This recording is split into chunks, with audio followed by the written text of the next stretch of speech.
बिस्मिल्लाहिर्रहमानिर्रहीम इय्याका नअब्दु व इय्याका नस्तईन। अस्सलाम वालेकुम टू ऑल। हम अपनी आज की क्लास में फ़ीमेल रिप्रोडक्टिव साइकिल के ऊपर डिस्कस करने लगे हैं। हम देखते हैं कि इस साइकिल के अंदर हमारे पास क्या-क्या चीज़ें हैं समझने के लिए।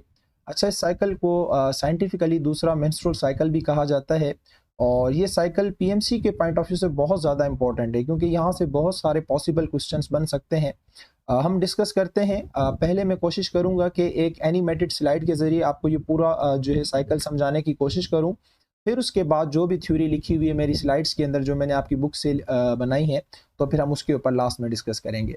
अच्छा, ये हमारे पास ओवरी है और ये ओविडक्ट है और ये हमारे पास यूट्रस है और आप सब लोगों को पता है कि यूट्रस की 3 लेयर होती हैं। ये बाहर वाली जो है इसे हम कहते हैं सीरोज़ा, बीच वाली को हम कहते हैं मायोमेट्रियम और सबसे अंदर वाली को कहते हैं एंडोमेट्रियम। अच्छा, ओवरी, ओविडक्ट, यूट्रस इनकी लेयर सारों के ऊपर मैं ऑलरेडी एक लेक्चर बना के छोड़ चुका हूँ, अपलोड कर चुका हूँ। तो मैं आपसे रिक्वेस्ट कर रहा हूँ कि पहले आप उस लेक्चर को अच्छे तरीके से समझें, फिर इस साइकिल को समझें तो आपको बात समझ आएगी, वरना ये आपको कभी भी बात समझ नहीं आएगी। खैर, भाई ये हमारे पास ओवरी है, हम कहानी ओवरी से स्टार्ट करेंगे और यूट्रस पे हम खत्म करेंगे। ओवरी के अंदर बहुत सारे जो हैं वो इमैच्योर सेल्स मौजूद होते हैं। उन इमैच्योर सेल्स को कहा जाता है फॉलिकल्स। ये जो इमैच्योर सेल हैं जो कि फॉलिकल्स कहलाते हैं, ये बाय बर्थ एक बेबी गर्ल के अंदर मौजूद होते हैं। इनकी बहुत ज़्यादा अमाउंट होती है, लेकिन जैसे वो मैच्योर होने लगती है तो इनकी अमाउंट 400-500 के करीब हो जाती है। बहरहाल, तो ये जितने भी ओवरी के अंदर इमैच्योर सेल्स हैं इनको कहा जाता है फॉलिकल्स। अब हम क्या करते हैं, हमारी बॉडी क्या करती है, फीमेल की बॉडी क्या करती है, ये जो इमैच्योर सेल हैं जिन्हें हम फॉलिकल्स कह रहे हैं, इनके ऊपर एक केमिकल मैसेंजर छोड़ती है जिसका नाम क्या है, एफएसएच, फॉलिकल स्टिमुलेटिंग हार्मोन, जो कि ब्रेन के एक ग्लैंड से सीक्रेट होता है जिसको हम पिट्यूटरी ग्लैंड कहते हैं। खैर, ये हमारी एक अलग डिस्कशन है जो कि हम चैप्टर नंबर 3 के अंदर कर चुके हैं। बहरहाल, एफएसएच फॉलिकल स्टिमुलेटिंग हार्मोन ये क्या करेगा, इन सारे इमेच्योर फॉलिकल्स में से किसी एक फॉलिकल के ऊपर वर्क करना शुरू कर देगा। लेट सपोज करो कि वो ये वाला फॉलिकल है, इसके ऊपर जब ये काम करना शुरू कर देगा तो ये इसको मेच्योर बना देगा और मेच्योर फॉलिकल को कहा जाता है ग्रेफियन फॉलिकल्स। इसके अंदर ये जो आपको ग्रीन कलर का दिखाया जा रहा है ये ओवम है, ठीक है। तो ये ओवम ग्रीन कलर का नहीं होता, जस्ट मैंने समझाने के लिए इसको थोड़ा सा कलरफुल बनाया है। तो आप लोगों ने क्या समझा कि भाई हमारे पास जो फॉलिकल स्टिमुलेटिंग हार्मोन था जो कि ब्रेन के पिट्यूटरी ग्लैंड से सीक्रेट होता है, इसने इन सारे फॉलिकल्स में से एक फॉलिकल के ऊपर काम करना शुरू कर दिया और उस एक फॉलिकल को इसने मैच्योर बना दिया जिसके अंदर ओवम मौजूद है, आप देख सकते हैं। इस मैच्योर फॉलिकल को क्या कहा जाता है, ग्राफियन फॉलिकल कहा जाता है। एक काम तो फॉलिकल स्टिमुलेटिंग हार्मोन का ये है। दूसरा क्या है कि ये बाकी जितने भी फॉलिकल्स आपको नजर आ रहे हैं ये सारे के सारे डी जनरेट हो जाएंगे, डिस्ट्रॉय नहीं होंगे। There is a difference between destroy and degenerate. तो ये डी जनरेट हो जाएंगे, यानी आप कह सकते हो ये इनएक्टिवेट हो जाएंगे। इन इनएक्टिवेट सेलों से फॉलिकल स्टिमुलेटिंग हार्मोन एक रिक्वेस्ट करेगा, इनको मैसेज देगा, तो ये जितने भी इनएक्टिवेट डीजनरेटिव फॉलिकल्स हैं ये क्या करेंगे, एक हार्मोन सीक्रेट करेंगे जिसका नाम क्या है, ईस्ट्रोजन। देखो ये कई बार आप लोगों की पीएमसी की टेस्ट के अंदर क्वेश्चन आ चुका है। जो ईस्ट्रोजन हार्मोन है वो कहाँ से सीक्रेट होता है, तो वो सीक्रेट होता है इन डीजनरेट फॉलिकल से। इसको मैसेज कौन देता है, डीजनरेट फॉलिकल्स को ईस्ट्रोजन सीक्रेट करने के लिए मैसेज देता है फॉलिकल स्टिमुलेटिंग हार्मोन। अच्छा, अब ये जो एस्ट्रोजन हार्मोन है ये क्या करेगा, ये एस्ट्रोजन हार्मोन एक छोटा सा काम करेगा, वो यहाँ पे आएगा यूट्रस के अंदर। इस एस्ट्रोजन हार्मोन के जो रिसेप्टर हैं वो यूट्रस में होते हैं, तो वो यूट्रस में आएगा। यूट्रस की ये जो बाहर वाली लेयर है सीरोजा, इसको नहीं, ये जो बीच वाली लेयर है मायोमेट्रियम, इसको नहीं, ये जो सबसे अंदर वाली लेयर है इसको थिक बनाना शुरू कर देगा। यहाँ पे कुछ नए सेल्स बनाना शुरू कर देगा, आपको ये नजर आ रहे हैं जो कि मैं सेल बना रहा हूँ। तो यूट्रस की जो अंदर वाली वाल है एंडोमेट्रियम है, ये इसको इस तरह से थिक करना क्या कर देगा, शुरू कर देगा। अब आप सारों के जहन में सवाल ये आ रहा होगा कि ये इस यूट्रस की वाल को थिक क्यों कर रहा है, तो ये सेम इसी तरीके से है भाई। अगर आप किसी टेस्ट में बैठते हो तो पहले उस टेस्ट की तैयारी करते हो, अगर नहीं करोगे तो आप उस टेस्ट के अंदर फेल हो जाओगे। सेम इसी तरीके से अब आपको पता है कि जो नया बच्चा डेवलप होगा फीमेल की बॉडी के अंदर वो यूट्रस की इस वाल के अंदर होता है। मैंने पिछले लेक्चर में आपको पूरा लेक्चर समझाया हुआ है, तभी मैं कह रहा था पहले इसको समझो फिर इसको तो बहुत आसान हो जाएगा। तो भाई जो बच्चा बनेगा जो बच्चे की डेवलपमेंट होगी फीटस की या एम्ब्रियो की, वो सारी की सारी यूट्रस के अंदर होगी और यूट्रस की इस वाल के साथ होगी। तो एटलीस्ट हम यूट्रस को प्रिपेयर तो करें ताकि वो उस बच्चे को होल्ड कर सके, वो बच्चा यहाँ पे लग सके, 9 महीने 10 दिन तक उसकी अच्छी खासी डेवलपमेंट हो जाए।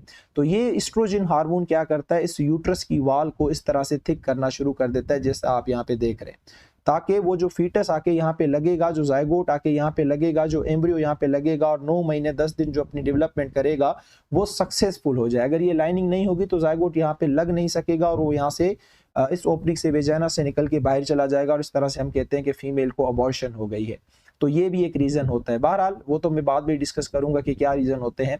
तो इस यूट्रस की वाल को क्या किया जाता है, थिक बनाया जाता है, यूट्रस को प्रिपेयर किया जाता है ताकि प्रेगनेंसी जो है वो पॉसिबल हो जाए। ठीक है, अच्छा ये काम कौन कर रहा है, ये काम कर रहा है ईस्ट्रोजन। ओके, यहाँ तक का सिस्टम हमें समझ आ गया। जब ईस्ट्रोजन इस यूट्रस की वाल को थिक करेगा और यूट्रस बिल्कुल रेडी हो जाएगा तो ईस्ट्रोजन क्या करेगा, एक और हार्मोन को मैसेज देगा। उस हार्मोन का नाम है LH, जिसे हम कहते हैं luteinizing hormone. LH luteinizing hormone, ये भी ब्रेन के पिट्यूटरी ग्लैंड से क्या होता है, सीक्रेट होता है।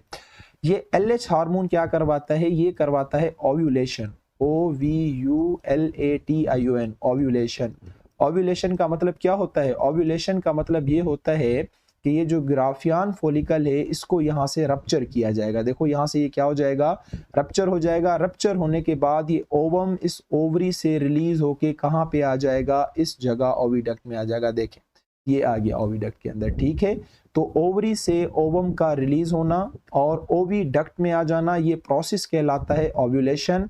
ये ओव्यूलेशन कौन सा हार्मोन करवाता है, ल्यूटिनाइजिंग हार्मोन करवाता है। ल्यूटिनाइजिंग हार्मोन को मैसेज कौन देता है, ईस्ट्रोजन। ये ईस्ट्रोजन ल्यूटिनाइजिंग हार्मोन को बोलेगा कि आप, मैंने यूट्रस को प्रिपेयर कर दिया है, प्रेगनेंसी के लिए रेडी है, अब आप क्या करें, ओव्यूलेशन करवाएं, यानी इस मेच्योर फॉलिकल से, ग्राफियन फॉलिकल से ओवम को निकाल के आप कहाँ भेज दें, ओविडक्ट के अंदर। क्यों, क्योंकि लास्ट टाइम हमने पढ़ा था ना, फर्टिलाइजेशन कहाँ होती है, ओविडक्ट के अंदर। ओविडक्ट के भी 3 रीजन हमने पढ़े थे, याद है, इनफंडिब्यूलम, एम्प्यूला और स्टमस। जो फर्टिलाइजेशन होती है वो एम्प्यूला, बीच वाले पार्ट के अंदर। बहरहाल अभी बस इतना याद रखो कि ओविडक्ट के अंदर होती है। ठीक, और एस्ट्रोजन हार्मोन जो है LH को जब एक्टिवेट करता है तो फॉलिकल स्टिमुलेटिंग हार्मोन को इनहेबिट करता है। इसको बोलता है कि बस आपका जो काम था आपने कर दिया, अब आप चुप करके बैठ जाओ, अभी मेरा और किसका काम है, एस्ट्रोजन का काम है। एस्ट्रोजन इसकी वाल को थिक करता रहेगा क्योंकि इसको प्रेगनेंसी पॉसिबल बनानी है और LH को भी मैसेज दे देगा कि आप क्या करवा दें, ओवुलेशन करवा दें। जैसे ओवुलेशन होगी तो जो ओवम है वो रिलीज होकर ओविडक्ट के अंदर आ जाएगा। अब पीछे ये जो रप्चर फॉलिकल, ग्राफियन फॉलिकल पड़ा हुआ है, इसके ऊपर LH वर्क करना शुरू कर देगा। किसके ऊपर, ये जो ग्राफियन फॉलिकल रप्चर है जो कि यहाँ से फट चुका है, यहाँ से ये ओवम निकल चुका है, इसके ऊपर LH मेहनत करना शुरू कर देगा, काम करना शुरू कर देगा और इसको एक येलोइश मास के अंदर कन्वर्ट कर देगा जिसे कहा जाता है कॉर्पस ल्यूटियम। बहुत इंपॉर्टेंट बात बताने लगा हूं कि होगा ये, जो रप्चर ग्राफियन फॉलिकल था उसके ऊपर LH काम करना शुरू कर देगा और उसको एक येलोइश मास के अंदर कन्वर्ट कर देगा जिसे क्या कहा जाता है, कार्पस ल्यूटियम कहा जाता है। इस कार्पस ल्यूटियम के अंदर मैंने P लिखा हुआ है, मैंने P इसलिए लिखा है क्योंकि ये कार्पस ल्यूटियम काम करेगा एक ग्लैंड की तरह। किसकी तरह काम करेगा, एक ग्लैंड की तरह। ये एक हार्मोन सीक्रेट करता है जिसे कहा जाता है प्रोजेस्टेरोन। ठीक है, प्रोजेस्टेरोन, इसलिए मैंने यहाँ पे क्या लिखा हुआ है, P लिखा हुआ है। ये प्रोजेस्टेरोन हार्मोन जो है ये प्रेगनेंसी मेंटेनिंग हार्मोन कहलाता है। ये प्रेगनेंसी को मेंटेन करता है। किससे मेंटेन करता है, ये कार्पस ल्यूटियम से निकलने वाला ये जो प्रोजेस्टेरोन हार्मोन है ये इस लाइनिंग को टूटने नहीं देता। कब तक टूटने नहीं देता, जब तक डिलीवरी नहीं हो जाती। ये काम किसका होता है, प्रोजेस्टेरोन का। इसलिए प्रोजेस्टेरोन को क्या कहा जाता है, प्रेगनेंसी मेंटेनिंग हार्मोन कहा जाता है। मुझे उम्मीद है कि ये वाली बात आप लोगों को समझ आ गई होगी। प्रोजेस्टेरोन कहाँ से रिलीज होता है, कार्पस ल्यूटियम से। कार्पस ल्यूटियम कहाँ से बनता है, रप्चर ग्राफियन फॉलिकल से। कौन बनाता है इसको, LH बनाता है, ल्यूटिनाइजिंग हार्मोन बनाता है। यहाँ तक का किस्सा हमें समझ आ गया। अच्छा, अब यहाँ पे ओविडक्ट के अंदर ओवम जो है वो मौजूद है। अब यहाँ पे 2 कंडीशंस हो सकती हैं। एक कंडीशन तो ये होगी कि ये जो फीमेल हम पढ़ रहे हैं ये सिंगल है, इसकी जो है वो मैरिड नहीं है, ये सिंगल है। तो जाहिर सी बात है जब ये सिंगल है तो यहाँ से स्पर्म कभी भी नहीं आएंगे। ठीक, जब सिंगल है तो स्पर्म की यहाँ पे प्रोडक्शन जो है वो भी, स्पर्म की एंट्री भी यहाँ पे जो है वो नहीं हो सकती। अगर ये मैरिड है तो डेफिनेटली यहाँ से स्पर्म आएंगे और इस जायगोट के साथ क्या हो जाएंगे, फ्यूज हो जाएंगे। तो पहले हम देखते हैं मैरिड वाला सिनेरियो, फिर हम देखते हैं सिंगल वाला। अच्छा, अगर मैरिड है तो यहाँ से लेट सपोज करें कि ये स्पर्म है, बहुत सारे ट्रैवल करते आ रहे हैं, मैं जस्ट आप लोगों को एक स्पर्म बना के दिखा रहा हूँ समझाने के लिए। ये स्पर्म यहाँ से आएगा और सीधा आके इसके साथ क्या हो जाएगा, फ्यूज हो जाएगा। जैसे ही इसके साथ फ्यूज हो जाएगा, आपको पता है कि यहाँ पे बिल्कुल एक नया सा स्ट्रक्चर बन जाएगा, जो कि मैं इस डार्क ग्रीन कलर से बना रहा हूँ। इसको क्या कहा जाता है, जाइगोट कहा जाता है। ठीक है, ये क्या कहलाता है, जाइगोट कहलाता है। अब ये जाइगोट क्या होगा, कुछ टाइम के लिए यहाँ पे रहेगा, 12-15 दिन यहाँ पे रहेगा, वो हमारी एक बात की डिस्कशन है। फिर उसके बाद ये जाइगोट यहाँ से ट्रेवल करता आएगा और इस यूट्रस की अंदर वाली वाल के साथ क्या हो जाएगा, अटैच हो जाएगा। अब आपको पता है हमने तैयारी तो ऑलरेडी कर रखी थी, अगर नहीं करते तो क्या होता, ये यहाँ पे अटैच नहीं होता और यहाँ से चला जाता और हम कहते हैं कि इस फीमेल के अंदर बार बार अबॉर्शन हो रही है। लेकिन अभी हमने प्रिपरेशन कर रखी है, यूट्रस को थिक बना रखा है, तो ये यहाँ पे आके इस तरह से क्या हो जाएगा, अटैच हो जाएगा। और जैसे अटैच होगा ये जाइगोट, तो ये थोड़ा सा बड़ा फीटस बन जाएगा। तो ये अपने अंदर से एक हार्मोन छोड़ेगा जिसका नाम क्या है, HCG, human chorionic gonadotropic hormone. Theory में लिखा हुआ है, परेशान होने की जरूरत नहीं है। ह्यूमन कोरियोनिक गोनेडोट्रोपिक हार्मोन, जो कि कौन सीक्रेट कर रहा है, ये फीटस सीक्रेट कर रहा है। और ये तब तक हार्मोन सीक्रेट नहीं करता जब तक ये यूट्रस की वाल के साथ लग नहीं जाता। तो इस वक्त अगर आप इस फीमेल की यूरिन एनालिसिस करेंगे, यूरिन का अगर आप टेस्ट करेंगे, तो उस यूरिन के अंदर ये हार्मोन क्या होगा, मौजूद होगा। तो आप अमूमन देखते हैं जब हम प्रेगनेंसी टेस्ट लेते हैं तो वो यूरिन से लेते हैं और या ब्लड से लेते हैं, तो उसके अंदर ये HCG हार्मोन क्या होता है, मौजूद होता है। यही हमें बताता है कि हाँ, जाइगोट यूट्रस की वाल के साथ लग गया है और फीमेल प्रेग्नेंट हो गई है। फिर जो है हम डॉक्टर आगे बताते हैं कि हाँ भाई, now she is conceive, she is pregnant. इस तरह से ये नॉर्मल प्रोसीजर होता है। फिर ये HCG क्या करेगा, कार्पस ल्यूटम से कहेगा कि भाई यूट्रस जाइगोट अच्छे तरीके से लग चुका है, फीटस लग चुका है, बराए मेहरबानी करो प्रोजेस्टेरोन को कंटिन्यू रखो, इस लाइनिंग को तोड़ने नहीं देना। कब तक नहीं तोड़ने देना, 9 महीने 10 दिन तक। ठीक है, ये सिस्टम इस तरह से चलता रहेगा। ये तो सिनेरियो मैंने आपको ये बताया कि ये फीमेल क्या थी, मैरिड थी। अब हम बात करते हैं कि अगर फीमेल क्या है, सिंगल है। ठीक है, अगर ये फीमेल सिंगल है तो डेफिनेटली यहाँ से स्पर्म कभी भी अंदर ट्रैवल नहीं करेंगे। जब सिंगल है तो स्पर्म भी नहीं होंगे डेफिनेटली। तो ये जो ओवम है क्या होगा, ये ओवम अब फर्टिलाइज तो हो ही नहीं सकता क्योंकि वहां पे जो है स्पर्म तो मौजूद नहीं है। तो ये ओवम क्या करेगा, यहाँ से ट्रैवल करना शुरू कर देगा। वेट करेगा कितने दिन, ये मैं आपको बाद में बताता हूँ। यहाँ से ट्रैवल करना शुरू करेगा और शुरू करता हुआ अब यूट्रस की वाल के साथ लग तो वैसे नहीं सकता क्योंकि फर्टिलाइज नहीं है। तो होगा ये, जितनी भी हमने स्ट्रगल की थी, ये जितनी भी हमने मेहनत की थी इस यूट्रस की वाल को बनाने के लिए, ये यूट्रस की वाल यहाँ से रप्चर हो जाएगी, सारी टूटना शुरू हो जाएगी कंप्लीट। क्यों, क्योंकि ये फीमेल सिंगल है, ये फीमेल मैरिड नहीं है। जो हमने मेहनत की थी, ये यूट्रस की वाल हमने बनाई थी, ये यूट्रस की वाल यहाँ से टूटेगी। अब होगा क्या, जब ये वाल टूटेगी तो डेफिनेटली यहाँ पे सेल के छोटे छोटे टुकड़े भी होंगे, पीसेस भी होंगे और डेफिनेटली ब्लीडिंग भी होगी और ये ओवम भी होगा। तो ये तीनों चीज़ें फीमेल की बॉडी से निकल के कहाँ चली जाएंगी, वेजाना से होती हुई इसकी बॉडी से बाहर चली जाएंगी। और इस साइकिल को हम क्या कहते हैं, मेंस्ट्रुअल साइकिल कहते हैं। समझ आ गया, ये सारा किस्सा आप लोगों को अच्छे तरीके से समझ आ गया होगा। यानी मेंस्ट्रुअल साइकिल एक फीमेल को तब आती है जब वो कंसीव नहीं होती, जब फर्टिलाइजेशन नहीं होती या जब वो मैरिड नहीं होती, तो तब आती है उसको। तो ये ओवम जो है यहाँ से निकलेगा। अब यहाँ पे लग तो वैसे नहीं सकता क्योंकि फर्टिलाइजेशन नहीं हुई।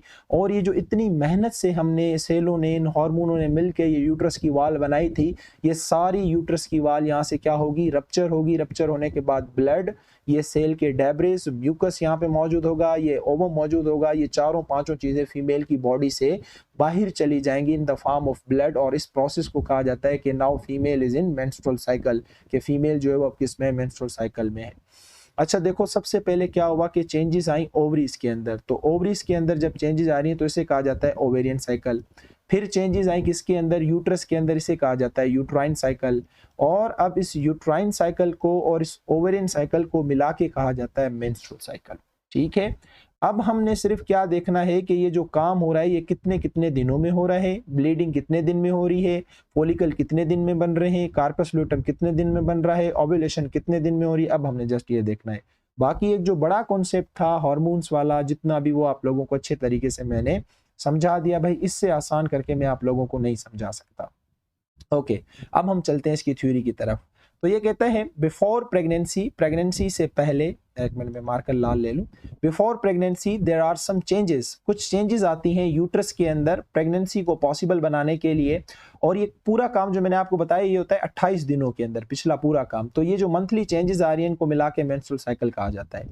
या और भी आसान कि एक का मेच्योर होना यानी ओवेरियन साइकिल, और यूट्रस का प्रिपेयर होना यानी यूट्राइन साइकिल, ये दोनों मिला के क्या कहलाती है, मेंस्ट्रुअल साइकिल कहलाती है। और ये जो मेंस्ट्रुअल साइकिल है ये पूरी की पूरी कंट्रोल करते हैं हार्मोन्स, थोड़े से भी हार्मोन इम्बैलेंस होंगे पूरी साइकिल डिस्टर्ब हो जाएगी, और ये कंप्लीट होती है हर 28 दिनों में। भाई मेंस्ट्रुअल साइकिल को 4 फेसेस के अंदर डिवाइड किया गया है। एक मेंस्ट्रुएशन फेस है, फॉलिकुलर फेस है, ओव्यूलेशन फेस है, कार्पस ल्यूटियम फेस है। अंडरस्टूड बात है। मेंस्ट्रुएशन फेस के अंदर क्या होगा, मेंसेस आएंगे। फॉलिकुलर फेस के अंदर क्या होगा, जो फॉलिकल होंगे वो मेच्योर होंगे। ओव्यूलेशन फेस के अंदर क्या होगा, ओवम ओवरी से रिलीज होगा। कार्पस ल्यूटियम फेस के अंदर क्या होगा, कार्पस ल्यूटियम बनेगा। देखो कितना आसान है, पहले हमने पढ़ लिया, अब हमें ये बहुत आसान लग रहा है। अब हमने ये देखना है कि जो मेंस्ट्रुअल फेस है कितने दिन, फॉलिकुलर फेस कितने दिन चलेगा, ओव्यूलेशन फेस कितने दिन चलेगा, और कार्पस ल्यूटियम फेस कितने दिन चलेगा। बाकी जो काम हुए वो तो मैंने आप लोगों को अच्छे तरीके से समझा दिए। Come to the menstruation phase, जो सबसे पहला फेस है, ये फेस स्टार्ट ही ब्लीडिंग से होता है, जिसमें डेब्रिस होते हैं, ब्लड होता है, म्यूकस होता है, और यूट्रस के टिश्यू होते हैं जो कि वेजाइना से बाहर निकलना शुरू हो जाते हैं in the form of blood. ये फेस मैंने बताया सिर्फ उस फीमेल के अंदर होगा जो मैरिड नहीं होगी। जो मैरिड नहीं होगी, जो सिंगल होगी, तो उसके अंदर फर्टिलाइजेशन भी नहीं होगी तो जो प्रोजेस्टेरोन हार्मोन है वो रिलीज होना बंद हो जाएगा। नतीजे में वो जो लाइनिंग आपने बनाई थी ना वो स्टेबल नहीं होगी, वो टूटना शुरू हो जाएगी। In result the broken down of endometrium takes place, जो एंडोमेट्रियम थी वो टूटना शुरू हो जाएगी, और सारा जो भी ब्लड, डेब्रिस, म्यूकस, ओवम जो भी होगा वो वेजाना से बाहर चला जाएगा। ये फेज तकरीबन कितने दिन चलता है, 1 से 5 दिन, ठीक है, 1 to 5 डेज। ये जो फीमेल होगी ये इस ब्लीडिंग वाले फेज के अंदर होगी। कुछ के अंदर 3 दिन होता है, कुछ के अंदर 4 दिन होता है, कुछ के अंदर 5 दिन होता है। तो इस तरह से ये डिपेंड, अच्छा ये डिपेंड करता है कि फीमेल की हेल्थ के ऊपर भी डिपेंड करता है कि उसकी हेल्थ कैसी है। उसके बाद नेक्स्ट जो हमारे पास फेस आता है वो आता है फॉलिकुलर फेस। जैसे मेंस्ट्रुअल फेस खत्म होगा दोबारा तैयारी शुरू हो जाएगी, ठीक है। ओवरी के अंदर मैंने बताया इमेच्योर सेल मौजूद होते हैं जिन्हें हम फॉलिकल्स कहते हैं, उनको फिर मेच्योर बनाया जाता है फॉलिकुलर स्टिमुलेटिंग हार्मोन की मदद से, जिसे एफएसएच कहा जाता है। फॉलिकल स्टिमुलेटिंग हार्मोन क्या करेगा, किसी एक फॉलिकल को पकड़ेगा और उसको मेच्योर करेगा। मेच्योर को क्या कहा जाता है, ग्राफियन फॉलिकल कहा जाता है। और बाकी जितने भी फॉलिकल्स होंगे वो सारे के सारे क्या हो जाएंगे, डीजनरेट हो जाएंगे। अच्छा मैंने कहा कि अब फॉलिकल स्टिमुलेटिंग दोबारा ओवरी के जो डीजनरेट फॉलिकल्स हैं उनको स्टिमुलेट करेगा और कहेगा आप क्या सीक्रेट करो, ईस्ट्रोजन हार्मोन। ईस्ट्रोजन हार्मोन क्या करेगा, एफएसएच को बोलेगा आपको जो आपका जो काम था आपने कर लिया, अभी मेरी और एलएच की जिम्मेदारी, आप चुप करके बैठ जाओ। तो ये जो एस्ट्रोजन है ये क्या करेगा, यूट्रस की वाल को थिक करना क्या कर देगा शुरू, कौन सी वाल को, एंडोमेट्रियम को, ताकि प्रेगनेंसी पॉसिबल हो जाए। ये फेज कितने दिन का होता है, 6 से 12 दिनों का। देखो 6, 7, 8, 9, 10, 11, 12, तो ये टोटल हुआ 7 दिन का, ठीक है। तो 7 दिनों में ये सारा काम होता है। ओके, तो यहाँ पे आप देख रहे हैं ये डे 1 है, ये डे 14, ये डे 19, ये डे 21। तो आहिस्ता आहिस्ता जो यूट्रस की वाल है वो क्या होती जा रही है, थिक होती जा रही है। यहाँ पे भी देखें आहिस्ता आहिस्ता जो यूट्रस की वाल है वो क्या होती जा रही है, थिक। और काम करने कौन आ रहे हैं, एक आपका एस्ट्रोजन आ रहा है, दूसरा आपका कौन आ रहा है, प्रोजेस्टेरोन आ रहा है। सही है, मुझे उम्मीद है कि आपको बातें समझ आ रही होंगी। उसके बाद हमारे पास जो अगला फेस है वो है ओव्यूलेशन का फेस। ये कहता है कि एस्ट्रोजन क्या करेगा, फॉलिकल स्टिमुलेटिंग हार्मोन को रोकेगा, जैसे मैंने बताया, और एक और हार्मोन को कहेगा कि आप रिलीज हो जाओ, मैं यूट्रस को प्रिपेयर कर चुका हूं, तैयार कर चुका हूं। और दूसरे जिस हार्मोन को बोलेगा उसका नाम क्या है, ल्यूटिनाइजिंग हार्मोन। अब ये ल्यूटिनाइजिंग हार्मोन किसके ऊपर हमला करेगा, ग्राफियन फॉलिकल के ऊपर, और उसको वहां से रप्चर करेगा। रप्चर करेगा तो जो मेच्योर ओवम है वो ओवरी से निकल के कहाँ चला जाएगा, ओविडक्ट में। इस फेस में क्या होगा कि मेच्योर ओवम दाखिल हो जाएगा किसके अंदर, ओविडक्ट के अंदर। आप लोगों ने खुद देखा था। This is the shortest face of the female reproductive cycle. बहुत इंपॉर्टेंट बात है, पीएमसी में पूछते हैं, ये दिन पूछेंगे आपसे, हार्मोन पूछेंगे, फेस पूछेंगे, सब कुछ आपसे पूछ सकते हैं। तो ये सबसे छोटा फेस होता है फीमेल रिप्रोडक्टिव साइकिल का, जो 13वें दिन पे स्टार्ट होता है, 15वें दिन पे खत्म, यानी 13, 14, 15, 3 दिन का। ये जस्ट 3 दिन का क्या होता है, फेस होता है बस। तो यानी कि इन 3 दिनों के अंदर अगर कोई फीमेल मेटिंग करती है तो समझो कि कंफर्म जो है वो प्रेगनेंसी हो जाएगी, क्योंकि ओव्यूलेशन हो चुकी हुई होती है।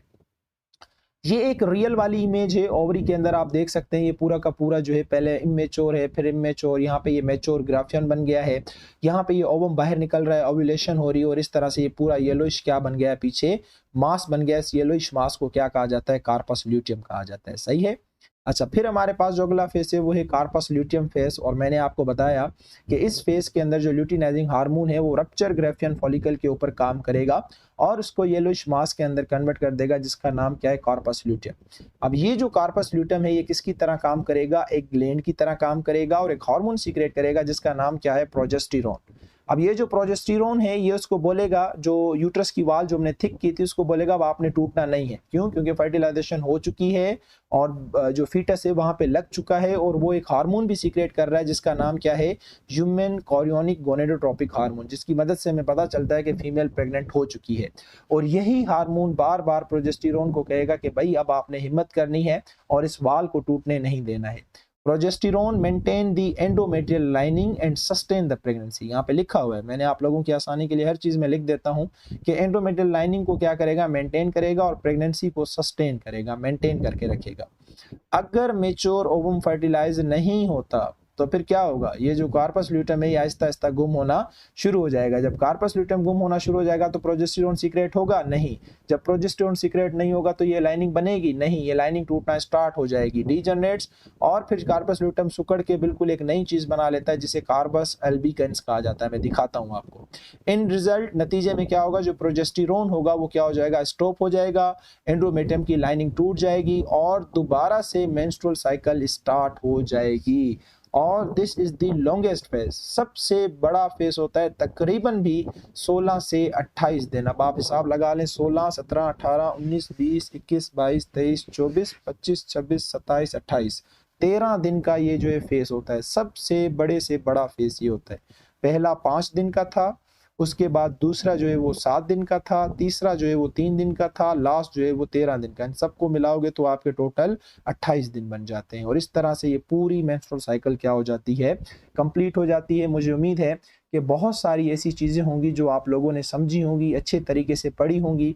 ये कुछ बताया जा रहा है कि जब मेंस्ट्रुएशन होती है तो कौन सा हार्मोन डिक्रीज होता है, कौन सा हार्मोन इंक्रीज होता है। ओव्यूलेशन में देखो एलएच हार्मोन इंक्रीज है और कार्पस ल्यूटियम बनने के दौरान प्रोजेस्टेरोन हार्मोन क्या है, इंक्रीज है, और नीचे आपको लाइनिंग भी जो है वो नजर आ रही है। अच्छा, उसके अलावा थोड़ी सी हम बात कर लेते हैं कि वो कौन कौन से फैक्टर हैं जो कि मेंस्ट्रुअल साइकिल के ऊपर इफेक्ट करते हैं। आप लोगों ने बाज़ औक़ात हमारे पास कंप्लेन आती है कि सर जो है वो मेंस्ट्रुअल साइकिल जो है वो डिस्टर्ब हो गई है। ऐसे पेशेंट हमारे पास आ जाते हैं कि सर मेंस्ट्रुअल साइकिल आई, 2 दिन आई, फिर स्टॉप हो गई, फिर आई। तो इसके कुछ फैक्टर्स होते हैं जो कि अफेक्ट करते हैं। एक तो वो जो कि मल न्यूट्रिशन का शिकार होते हैं, यानी या तो ओवर न्यूट्रिशन या तो फिर अंडर न्यूट्रिशन। दूसरा, जिनकी फिजिकल हेल्थ जो है वो अच्छी ना हो, इल हो।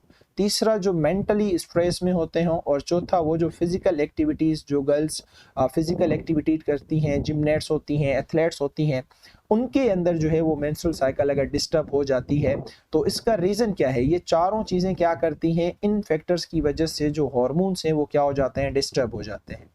इतने डिस्टर्ब हो जाते हैं कि इवन वो मेंस्ट्रुअल साइकिल को स्टॉप कर देते हैं, और जब मेंस्ट्रुअल साइकिल स्टॉप हो जाएगी तो इनफर्टिलिटी होगी। ठीक है, ये आपने याद रखना है। तो ये जो चारों फैक्टर्स हैं इनकी वजह से होता है क्या है, हार्मोन डिस्टर्ब हो जाते हैं। और आपने देखा कि एक छोटा छोटा फेस हर हार्मोन के साथ क्या हो रहा था, कंट्रोल हो रहा था। एट द एज ऑफ 13 सालों की उम्र में एक फीमेल जो है वो अपनी साइकिल स्टार्ट कर देती है, इसे कहा जाता है मेनार्की। ठीक है, लेकिन आज तो हमारे पास 9 साल 10 साल की उम्र में भी एक बच्ची जो है वो मेंस्ट्रुअल साइकिल स्टार्ट कर देती है due to the consumption of different types of foods. हमारे पास कुछ फूड्स वगैरह ऐसे आ गए हैं तो उनकी वजह से, ऑयल वगैरह, तो इनकी वजह से जो बच्ची होती है वो बहुत ज़्यादा क्या हो जाती है, अर्ली मेच्योर हो जाती है। उसके अलावा ये नॉर्मल एवरेज देखा गया है कि 50 साल के बाद जो है वो फीमेल मेंस्ट्रुअल साइकिल स्टॉप कर देती है, इनफर्टाइल बन जाती है। तो इससे कहा जाता है menopause. Meno means menstrual cycle, pause means stop हो जाना। अब मुझसे लर्न नहीं पढ़ना कि सर हमारे पास तो 60 साल की एक बूढ़ी थी, उसने भी जो है वो फर्टिलाइजेशन की थी। तो भाई मैंने कहा है कि एवरेज देखा गया है कि नॉर्मली 50 सालों के बाद जो फीमेल होती हैं वो प्रोड्यूस करना बंद कर देती हैं। और यहाँ पे लिखा हुआ है इनफर्टाइल, मतलब कि कभी भी प्रोड्यूस कर सकती है। यहाँ पे मैंने स्टीराइल नहीं लिखा, स्टीराइल का मतलब होता है बांझ, कि वो कभी भी प्रोड्यूस नहीं करेगी। यहाँ पे क्या लिखा हुआ है, इनफर्टाइल, तो किसी भी स्टेज में वो प्रोड्यूस कर सकती है, लेकिन एवरेज देखा गया है कि 50 से ऊपर वो नहीं जाती है। मुझे उम्मीद है कि ये पूरा टॉपिक आप लोगों को अच्छे तरीके से समझ आ गया होगा। आप इसको पढ़ें। जो भी मेरा ये लेक्चर सुनता है देन काइंडली मुझे आप एक थंबनेल दे दीजिएगा ताकि मुझे पता चले कि आप लोगों को मेरी बात समझ आ गई है। अल्लाह हाफिज़, अपना बहुत सारा ख्याल रखिएगा।